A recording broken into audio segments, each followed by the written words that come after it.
Naglagalag ako at nagsikap makaipon ng maraming salapi upang maisagawa ang aking layon.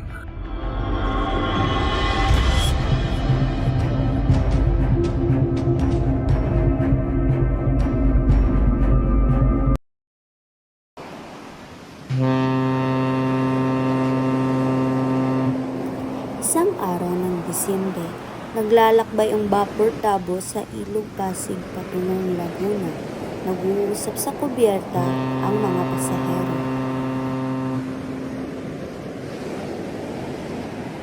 Kapitan, bakit hindi patulinan ang barko? Sasadsad tayo sa bukirian, Dunya Victorina. Habang pinagtatalunan ng mga sakay ang pagtutuwid sa paliko-likong ayos ng ilog, ay biglang nagsalita si Simon. Ang lunas ay napakadali. Humukay ng kanal sa Maynila, magbukas ng bagong ilog at tabunan ang ilog Pasig. Sa panukalang ito ay malaking pera ang magugugol, Ginoong Simon, at masisira ang mga kabayanan. Pues sumira! Gamitin ang mga bilanggo at bihag upang walang pirang gugugulin sa paggawa. Kung hindi sasapat, ang taong bayan ang sapilitang pagawain. Sa ganyang paraan, nayari ang malalaking piramida sa Ehipto, ang lawang Mures at ang Koliseo ng Roma. Ngunit maaaring magbunga iyan ng paghihimagsik. Nagalsa na ba kahit minsan ang bayang Ehipto? Pero hindi na kayo kaharap ng mga taga-Ehipto. Ang lupaing ito'y maraming beses nang nagimagsik sa sapilitang paggawa. Ang mga pulong ito'y hindi na muling maghimagsik. At kayo, Padre Salvi, ang silbi ninyong mga prayle kung maghihimagsik ang bayan. At huwag kayong bumanggit ng mga pangangatwirang pawang katunggakan. Siya ay isang napakawalang utang na loob at talakayin ang mga bagay na ito sa vapor pa naman. Nagharap na ako ng isang tunay na panukalang matipid at pakipakinabang upang linisin ang mahabang wawa sa Laguna. At maaari bang malaman kung ano iyan? Pilitin ang lahat ng bayang magkakatabi na mag-alaga ng pato at mga hayop na ito sa pamamagitan ng panginginain ng susong maliit ang magpapalalim ng wawa. Maaari ko bang isulat ang tungkol sa bagay na iyan? Pero Don Custodio, ang lahat ay mag-aalaga ng pato. Darami pa ang balot. Mabuti pa'y matabunan ang wawa kaysa magkaroon ng maraming nakakadiring balot. Iba naman ang nangyari sa ilalim ng kubyerta. Siksikan ng mga pasaherong Indio at Chino. Mainit dito at maingay ang makina ng vapor. Nag-uusap-usap sina Kapitan Basilio at Isagani tungkol sa pagkakaroon ng Akademya ng Wikang Kastila. Tinitiyak kong hindi maisa sa katuparan ang Akademya ng Wikang Kastila. Maisa sa katuparan po, Kapitan Basilio. Inintay na lamang namin ang pahintulot. Niregaluhan na namin si Padre Eric ng 2 kabayo. Siya ay nangako sa aming ikipagkita sa Itlal. Sasalungatin iyan ni Padre Sibilia. Bayaan yung salungatin. Kaya nga naririto yan sa vapor ay para magpagkita sa general na nasa Los Baños. Kuha man kayo ng pahintulot, saan naman kayo kukuha ng salaping gugugolin? Mayroon na po ang bawat isla. At ang mga magtuturo?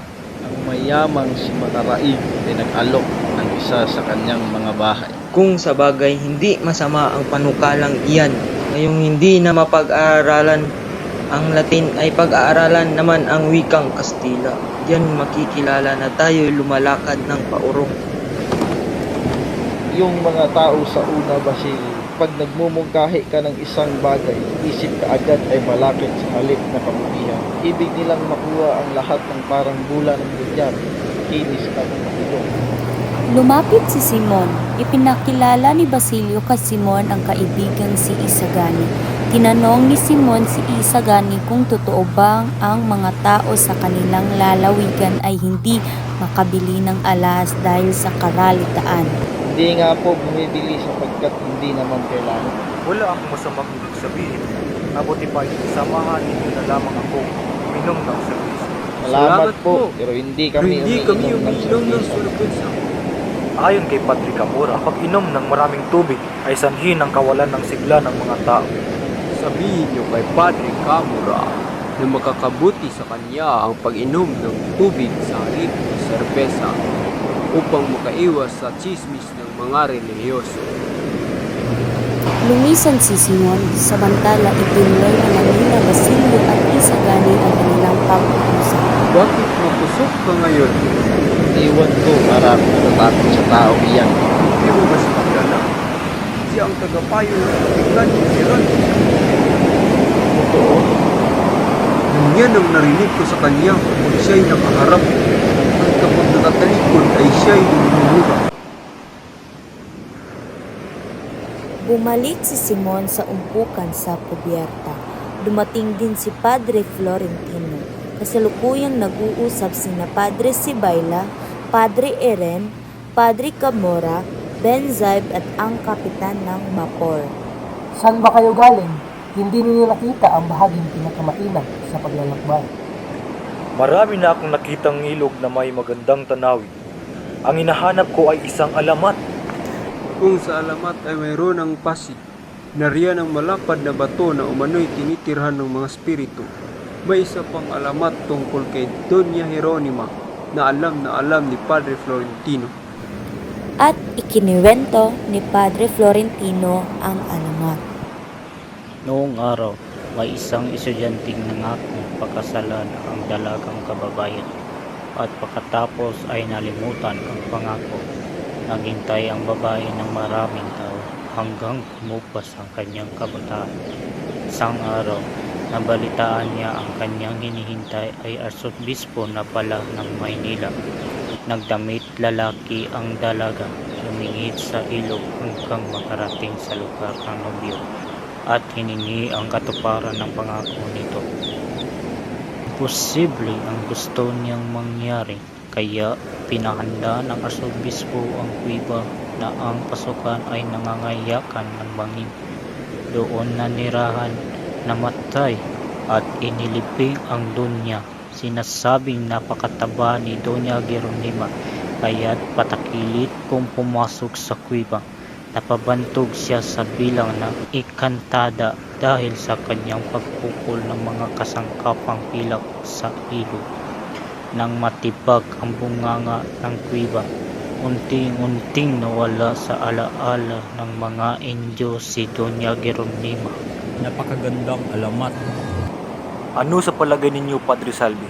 Hindi ba mabuti kung sa biteryo na lamang siya ikinulong, gaya ng Santa Cruz, sa halip na nasa tagong lugar? Namang kabuluhan niyan, huwag ligtaan pinakamagandang sapagkat ito ang pinakatotoo, ang milagro ni San Nicolas.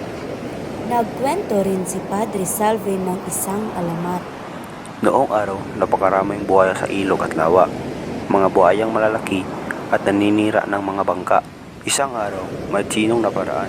Biglang nagpakita ang demonyong nag-anyong buhaya at itinawag ang bangka upang kainin ng Tsino at madala sa impyerno. Biglang tinawag ng Tsino si San Nicolas at nagpasaklolo, kaya't ang buhay naging bato. Gilalas na alamat, napakagandang ilathala. Ngayon, pumasok na tayo sa lawa. Ang kapitan marahil ang maraming nalalaman. Pumasok ang bapor sa lawa. Lubhang napakaganda ng tanawin sa buong paligid. Lumangha ang mga nakatingin. Kapitan, alam ba ninyo kung saang dako ng lawa napatay ang isang nagngangalang Divara, Navarra o Ibarra? Aba, Kapitan. May naiwan kayong kasatubong. Tumingin kayo roon. Napansin ni Benzaib na tahimik at nakatingin sa malayo si Simon. Nag-iisip ito ng malalim at walang katinag-tinag. Ano ang nangyari sa inyo, Ginoong Simon? Ikaw pa naman ay sanay na sanay sa paglalakbay. Ikaw pa ba ang malulula sa lawang ito? Si Kabesang Tales ang nag-iisang anak ni Tandang Selo, ang matandang mangangahoy na kumupkop kay Basilio sa gubat noong bata pa ito. Sa paniwalang walang nagmamay-ari sa isang lupain ay sinaka ito ni Kabesang Tales. Ngunit nang mag-ani ang kanyang pananim, siya ay siningil ng mga praile ng 20 piso hanggang 30 pisong buwis. Nais tumutol ni Kabesang Tales ngunit pinigilan siya ng ama. Ilagay mo na lang na ang 3 pisong iyo ay natalo sa sugal o kaya nahulog sa tubig at sinakmal ng buhaya. Natupad ang pangarap ni Cabezang Tales na makapagtayo ng bahay na yari sa tabla. Pinagkaisan siyang gawing kabesa di barangay ng kanyang mga kanayon. Lubang magastos ang tungkuling ito dahil kinailangan niyang bumili ng magagarang damit at naubos ang kanyang oras sa pagpunta sa kabisera. Manalo ka man sa kaso, anak, tiyak na maghihirap ka. Ni isa saplot ay walang matitira sa iyo. Lahat tayo, Ama, ay babalik sa alabok at ipinanganak na walang saplot. Inilakad ni Cabezang Tales kung kani-kanino sa pamalaan ang karapatan niya sa lupa. Pinagsamantalahan naman ng mga ito ang kanyang kamangmangan. Napiling maging sundalo ang kanyang anak na si Tano, ngunit hinayaan niya ito sa halip na magbayad ng kapalit. Magbabayad ako sa mga abogado. Kung mananalo ako sa usapin, ay mapabalik ko si Tano. Ngunit, kung ako ay matatalo, ay hindi ko na kailangan ng anak. Isang araw, dinukot ng mga tulisan si Cabezang Tales at ipinatutubo sa halagang 500 piso. Halos mabaliw si Tata Selo at Uli. Hindi nila alam ang gagawin. May 200 piso si Uli ngunit hindi iyon makasasapat. Siya ay nagdasal ngunit walang milagrong naganap. Kaya't nagpasya siyang manilbihan sa isang mayamang kababayo. Kung aalis ka, babalik na lang ako sa gubat. Kailangan makabalik ang aking ama. At kapag nanalo tayo sa usapin, ay matutubos ako sa pagkaalila. Malalaman din niyang pinili ko, pang ako ang masanla kaysa masanla ang Agnos na binigay niya sa akin. Naantala ang pagdating ni Basilio sa San Diego. Nang harangin ng Guardia Sibil ang karwaheng sinasakyan niya. Nagkataong naiwan ng kotsero ang sedula nito kaya't kinulata ito ng Guardia Sibil. Walang mga Guardia Sibil noon. Kung meron ay hindi sila mabubuhay ng matagal dahil sa pangungulata. Habang naglalakbay, pinahinto ng mga Guardia Sibil ang kotsero dahil walang ilaw ang karwahe. Bawal iyon sa batas. Nakiusap ang kotsero ngunit hindi siya pinagbigyan, ipipiit siya sa bilangguan. Nakauwi si Basilio sa bahay ng kanyang tinutuluyan. Bahay iyon ni Kapitan Tiago na tinitirhan ng isang katiwala. Ibinalita sa kanya ng katiwala ang pagkakadakip kay Cabezang Tales. Dahil sa balitang iyon ay nawalan siya ng ganang kumain. Ginising si Basilio ng ipeke ng kampana para sa Misa de Gallo. Palihim siyang nanaog ng bahay at tumungo sa gubat na kinahihimlayan ng kanyang ina. Nasa paanan ito ng malaking puno ng balete. Habang nasa puntod, naalala ni Basilio ang kanyang mga napagdaan ng hirap sa mga nagdaang panahon. Nang namatay ang kanyang ina, nilisan niya ang San Diego upang magpaalila at makapag-aral sa Maynila. Ngunit maraming beses siyang nabigo. Mabuti na lamang at natagpuan niya si Kapitan Tiago na taga San Diego rin. Kinuha siyang utusan at pinayagang makapag-aral sa San Juan de Letran. Sa kabila ng pag-aalipusta ng ibang tao sa kanyang payak na pananamit, nagtapos siyang may markang sobrisilyante at mangamit. Inilipat siya ni Kapitan Tiago sa Ateneo Municipal kung saan nag-aaral siya ng pagkabatsilyer at pinuri ng kanyang mga propesor. Paalis na nagubat si Basilio nang makarinig siya ng kaluskos ng mga dahon at yabag ng mga paang papalapit. Natanon niya ang isang anino ng lalaki sa kabilang bahagi ng balet. Sa malaking pagtataka ay nakilala ni Basilio na ang lalaki ay si Simon. Pinanood niya ito habang naghuhukay. Hindi nagtagal na pagod si Simon at lumabas si Basilio sa pagkakakubli. Tutulungan ko ba kayo, Ginoo? Dinukot ni Simon ang kanyang revolver at itinutok ito kay Basilio. 13 taon na po ngayon ang ating ilibing ang ating ina. Sa puok ding ito at ikaniligaya ko kung ako'y makaganti naman sa inyo. Tinanong ni Simon si Basilio kung kilala siya nito. Isang taong napakadakila, isang taong ipinalalagay ng lahat, iniwan sa akin na namatay na. Basilio, nakakabatid ka ng isang lihim na maaari kong kasawi. Hindi kita papatayin sa pang-asang hindi ko ito pagsisisihan. Isinalaysay ni Simon kay Basilio ang kanyang buhay sa nagdaang 13 taon. Naglagalag ako at nagsikap makaipon ng maraming salapi upang maisagawa ang aking layon. Nagbalik upang ibagsak ang masamang pamahalaan. Padaliin ang kanyang pagkasira kahit na dumanak ng maraming dugo. Kabataan na walang karanasan at mapangarapin. Hinihingi ninyo ang wikang Kastila, ngunit ano magiging hangarin ninyo? Ano ang inyong mapapala upang hindi kayo lalo magkaintindihan?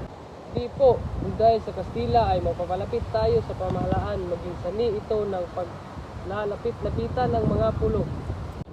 Isang pagkakamali, anong gagawin ninyo sa wikang Kastila? Papatayin ninyo ang wikang katutubo? Ipailalim ang inyong kaisipan sa ibang isipan at maging malaya? Lalo kayo magiging alipin. Sa halip ay tulungan mo ako. Gamitin mo ang iyong lakas sa kabataan upang kalabanin ang mga lihis na akala. Yan ang dahilan kung bakit ikaw ay nais ko pang mabuhay pa.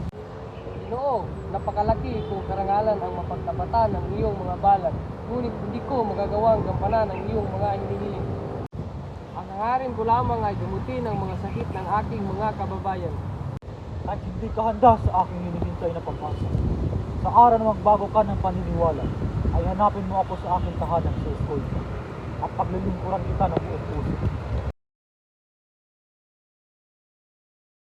Nang magising si Juli, namumugto pa ang kanyang mga mata.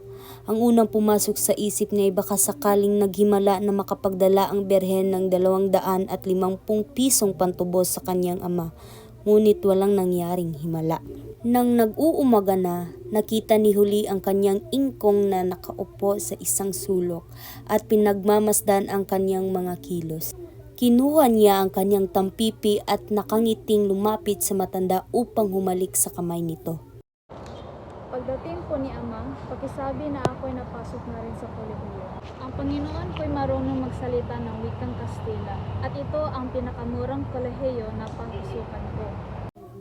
Habang nasa daan, napahinto si Juli at nananangis. Mag-isang naiwan si Tandang Selo sa bahay. Pinanood niya ang mga taong nakabihis ng maganda upang magsimba at mamasko. Nang may mga kamag-anak na dumalaw kay Tandang Selo, nagulimahan siya nang hindi siya makapigkas ng isang salita. Walang maibukang pangungusap sa kaniyang mga labi, kundi mga impit na ungol lamang. Nagkagulo ang mga paunahing kamag-anak dahil sa nangyari kay Tandang Selo. Nang makarating sa bayan ang balita ng nakasawiang palad ni Tandang Selo, ang ilan ay nahabag at ang iba na may nakabit-balikat, walang may kasalanan sa pangyayaring iyon at walang masisisi. Pinadalhan tayo ng Diyos ng gayong mga parusa dahil tayo ay makasalanan kung may kamag-anak na makasalanan na dapat sana itinuruan natin ng kabanalan, subalit hindi natin ginawa. Alain niyong ang isang dalagang maaari ng mag-asawa ay hindi pa marunong magdasal. Kung dasalin ang Aba Ginoong Maria ay hindi pa lang humihinto sa sumasa iyo, at sa Santa Maria ay hindi man lang humihinto sa makasalanan, na siyang nagdarasal na dapat gawin ng isang mabuting Kristiyano may takot sa Diyos. Tinuruan ni Hermana Penchang si Juli ng wastong pagdarasal. Pilit ding pinabasa kay Juli ang librong Tandang Basyo makunat ng sinulat ng isang praile. Lumuwas sa Maynila si Basilio upang kunin ang kanyang natipong kuwalta upang matubos si Juli. Nagsaya ang mga praile dahil sa pagkapanalo nila sa usapin laban kay Kabesang Tales. Sinamantala nila ang pagkakabihag dito upang ipagkaloob sa iba ang lupain nito. Nakalaya si Kabesang Tales sa tulong ng mga kwaltang naipon ni Juli. Nang dumating ang kabesa sa sariling tahanan ay nakita niyang iba na ang nagmamay-ari nito, pati ng kanyang lupain. Napaupo na lamang siya sa piling ng kanyang ama at hindi na halos makapagsalita sa buong maghapon. Nakituloy ang mag-aalahas na si Simon sa bahay ni Kabesang Tales. Sa kabila ng paghihikahos ay hindi pa rin nalilimutan ni Kabesang Tales ang kaugaliang Pilipino, kaya't hindi magkadantuto sa pagtanggap sa paunahing dayuhan. Dumating si Simon sa bahay ni Kabesang Tales, ang mga mamayan ng San Diego at Tiani upang bumili ng alahas kay Simon. Ayon niyo marahil na mga alahas na pangkaraniwan o mga huwad lamang. Siya nga po, mga brilyanteng matatandang brilyante, mga bato sa una. Marahil naman ako'y may mga matatandang alahas. Mayroon po akong mga kwintas ni Cleopatra, mga sadyang nakuha sa mga piramide, mga singsing na mga senador at mga ginoong taga-Roma, natatagpuan sa mga guho ng Cartago. Marahil ay ang mga pinadala ni Anibal pagkatapos ng labanan sa Canis. Bukod diyan, may dala rin akong mga mahalagang hikaw ng mga babaeng taga-Roma. Bawat isa'y pumili ng kanya-kanyang naibigan. May kumuha ng singseng, may kumuha ng relos, at may kumuha ng agnos.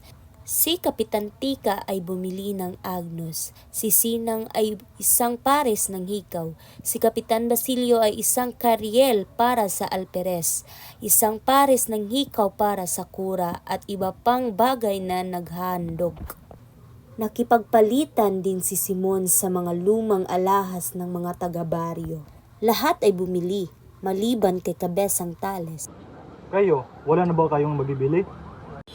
Pagbili ng lahat ang mga alahas ng aking anak at ang tira ay wala nang ganong halaga. At ang agnos ni Maria Clara, yun ay agnos na may brilyante at esmeralda. Matapos mahalughog ang maraming kahon, ay natagpuan ang hiyas. Sinuri itong mabuti ni Simon. Makailang isara at ibukas iyon ang agnos na suot ni Maria Clara noong pesta sa San Diego. Ibig ko ang pagkawari. Magkano po ninyo ito ipagbibili? Nagkamot si Kabesang Tales na hindi malaman ang gagawin. Naibigan ko ang agnos na ito. Tanggapin ba ninyong 100? 500 piso?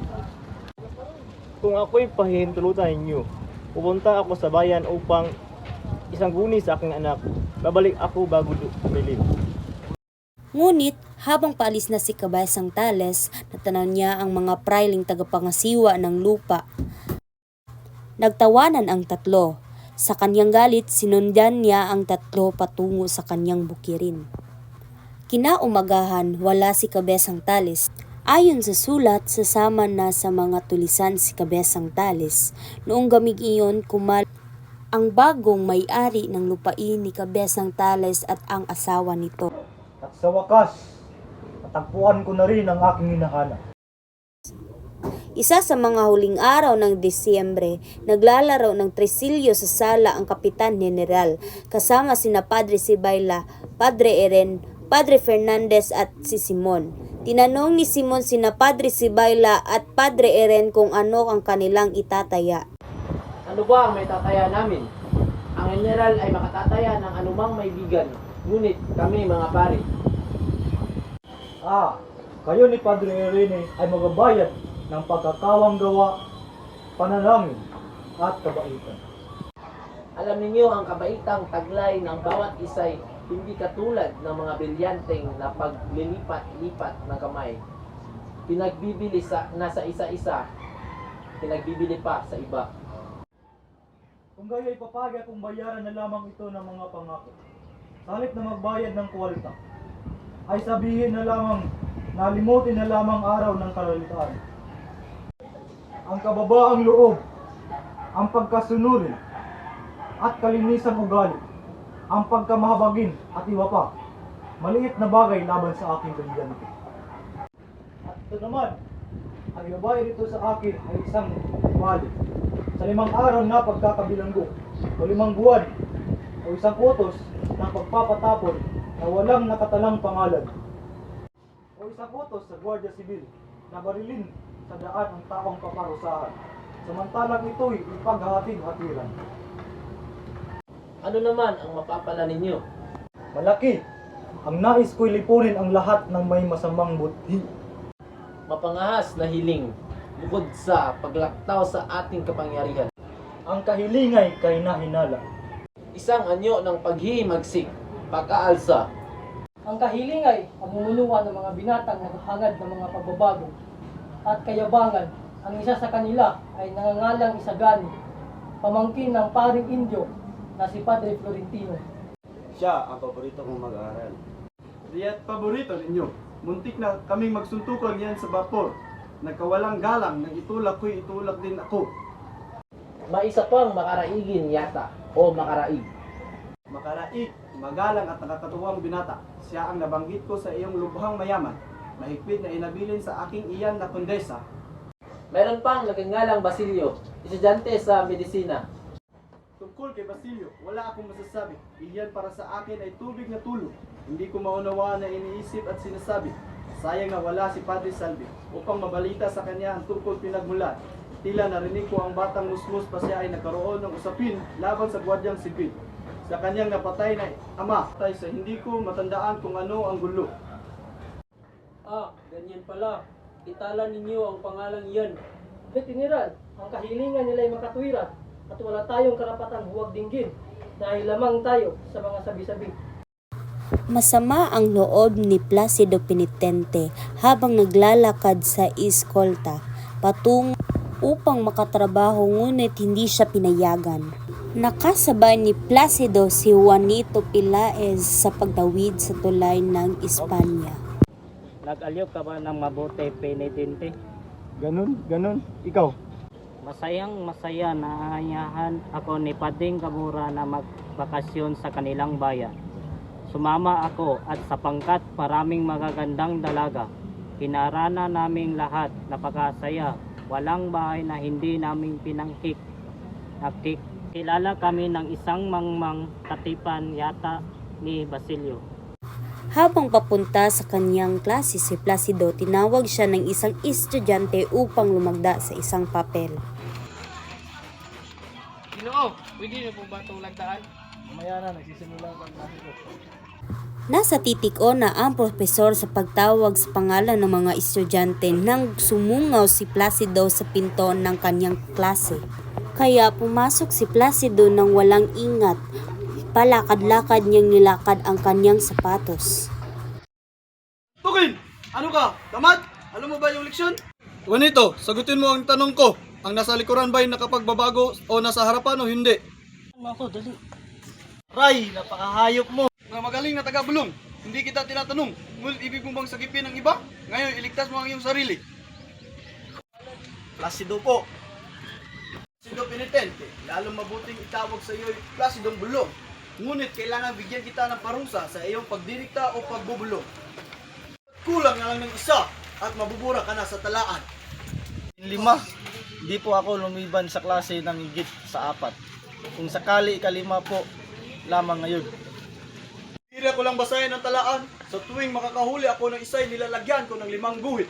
Kung 5 ang iyong liban, ilan ang makalimang 5? 25. Sa ngayon nakakalamang ka pa ng 10 sapagkat makatlo lamang kitang nahuli sa pagkukulang. Ang ganda ng gabi ngayon, Juanito. Ang sarap maglakad sa ilalim ng tulay. Kung sana lang. Hoy, Isagani! Ano nang balita sa ipinahanap ko? Ang balita sa akin tungkol sa iyong asawa. Sa kanya na ipinahanap ko siya sa mga gwardiya sibil. Buhay man o patay, gusto ko siyang makita sapagkat kailangan maghintay ng 10 taon upang makasal muli. Naman po ang maswerteng Ginoo. Hahaha, malas ka mo. Ha? Anong sinabi mo? Sino maswerteng mga Ginoo? Baka ang katabi ko. Ang mga estudyante ay nagtipon-tipon sa pansiteria na ngalang Pasiteria Mancancita de Buen Gusto. Nandoon ang mga binata dahil sa hindi sila nagtagumpay upang magawa ang Akademya ng Wikang Kastila. Bakit hindi pumayag si Don Custodio sa hiling natin? Ewan, hindi naman ito unang beses na hindi sila pumayag. Di ba madami ang kanyang pambihira? Bakit ayaw tayong magkaroon ng pambihira? Para sa mabuti naman to. Alam niyo ba, ang alahero na si Senyor Simon ay binugbog ng mga lalaki? Kung sino ang may gawa pero hindi siya umimik. Paghihiganti yata ang iniisip niya. Sabi ng iba, yung mga padre ang may gawa. Tingin mo, may pakialam kami sa Simon na yan ngayon? Nandito tayo para kumain at magsaya. Mamaya na ang mga ganyan. Dapat pala inimita natin si Basilio. Mas masaya ata yun. Bakit si Basilio? Kasing yun, maraming lihim ang malalaman. Ilang minuto na ang lumipas pero hindi pa rin dumating si Juanito kaya nagsimula na silang kumain. Tapos kung pumunta sa ospital ay tutungo naman ako kay Makaray upang makautang ng pera upang matustusan ang mga gastusin sa nalalapit kong pagtatapos ng medisina. Unan ka kagabi, Basilio? Po ako inayan, ngunit hindi ako nakapunta sa pangkat kailangan kong bantayan si Kapitan Tiago. Buti na rin hindi ka dumalo. Basilio, pilitin mong lumayo sa mga mag-aaral na may kinalaman sa akademya. Umuwi ka na at sirain ang lahat ng papeles na maaaring magkasangkot sa inyo. O ba si Simon sa mga nagbintangan? Hindi, subalit siya ay sinaktan ng isang di kilalang tao. Mabuti ko ganun, ang mga tulisan may kasama ba sa kanila? Puro mag-aaral lamang, panay pagbabala, pagpapatay, at pagtuligsa sa mga praile ang nilalaman ng mga paskin na kagagawa ng mga estudyante. Kung po ba, maraming salamat po, mag-iingat po kayo. Ikaw din. Sino ka? Bakit ka pumanik dito? Makausap si Makaraig, kaibigan niya ako. Maghintay ka sa iba, hindi. Bakit ka narito, Basilio? Gusto kita makausap. Kaanganga, sa oras ng kapayapaan ay wala ka. Samantala ngayon. Injo, sino ka? Basilio po. Isang mag-aaral ng medisina? Nakatira sa kalye ng Anulog? Opo. Salamat naman at hindi mo na kami pinahirapan pa. Dinarakip ka rin namin. Wala naman akong ginawang kasamaan. Anong dahilan at ako iyong dakpil? Huwag ka nang umalma pa, Basilio. Sa karwahe ko naman tayo sasakay. Ha? Ikikwento ko na lang ang lahat ng nangyari sa piging gabi. Huli! Padre Camora, kailangan ko po ang tulong niyo patungkol kay Basilio. Tutulungan kita, ngunit kapalit ang iyong katawan. Maawa ka! Huwag! Hustisya! Lumayo ka sa akin! Natitiyak ko isang magarbong handaan ang iyong ihahandog, Ginoong Simon. Iyon nga sana ang aking balak. Ngunit wala akong malaking lugar upang pagdausan ng malaking piging. Sayang naman, pala, di sanay kayo na lang ang nakabili ng bahay ni Kapitan Tiago at hindi sana napunta kay Don Timoteo Pilais ng libre. At ngayon, ikakasal ang kanyang anak sa mayamang si Paulita Gomez. Talaga, may mga tao talagang swerte. Kung sa bagay, mabuti na rin at si Juanito ang kanyang pagkakasalan. Kaysa naman sa isang hamak na makatang si Isagani. Marunong din mag-isip ang babae. Alam niyang hindi siya kaya ang buhay mahirap. Holy. Kay Bonita, iha, ang ganda mo. Muy hermosa, maganda ka. Bonita, bonita. Magkaitsura na tayo. Gracias, tia. Bigi, biro. Dikit lagi mo, dikit. Sige, anak. Sa ngalan ng Ama, Anak, Espiritu Santo. Juanito, kukunin mo ba itong babae para maging asawa mo? Sa pagkakasakit man at sa kalusugan, sa kayamanan man o sa kahirapan, hanggang sa kamatayan ang pagkahiwalayan nyo? Opo. Kukunin mo ba itong lalaki para maging asawa mo? Sa pagkakasakit man at sa kalusugan, sa kayamanan man o sa kahirapan, hanggang sa kamatayan ang pagkahiwalayan nyo? Opo. Ginagawaran ko na kayong mag-asawa. Pwede mong halikan ang bagong asawa mo.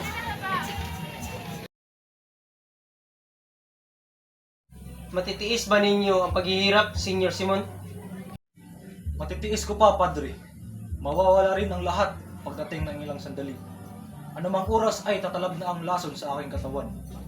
Alam kong hindi na magtatagal at darating ang walang hanggang kapayapaan. Diyos ko, napatalikod lang ako sandali. O wala na ang laman ng botelya. Wala nang lunas. Bago mag alas 8 ay nadagpin ako. Rito, buhay man o patay. Pero hindi ako makakapayag na kunin nila ako ng buhay. Panginoon ko, bakit kailangan mangyari ito?